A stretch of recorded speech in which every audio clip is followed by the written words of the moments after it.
Bonjour à tous, bienvenue sur notre chaîne YouTube CS Nyota.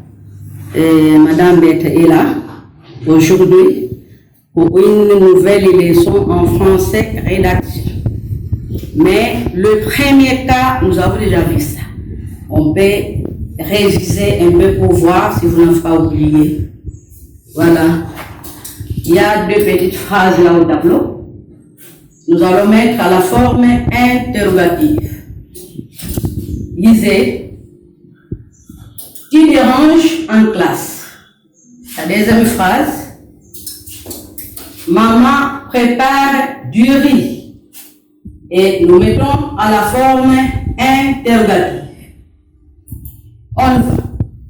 Qu'est-ce que nous allons écrire?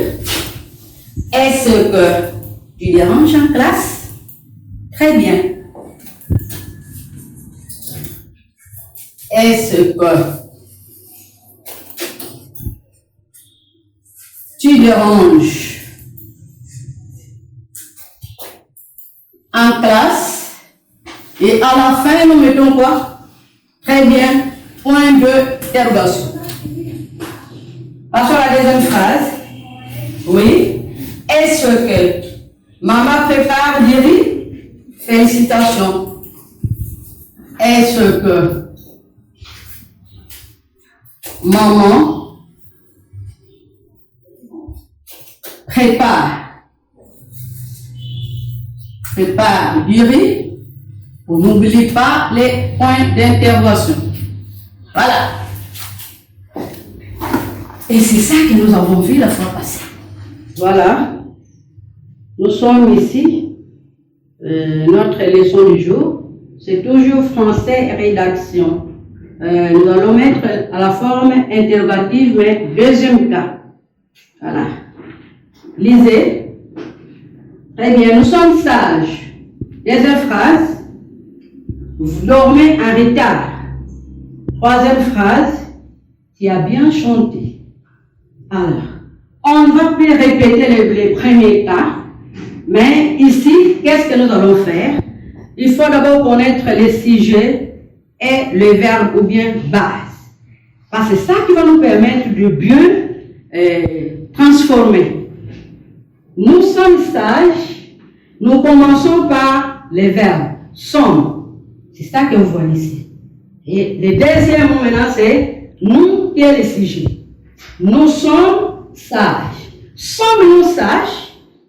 À ne pas oublier les points d'interrogation. Parce qu'à l'examen, si tu oublies ici, tu rates les points. Deuxième phrase, vous dormez en retard. On fait la même chose. Croisement. Les verbes, nous commençons par les verbes.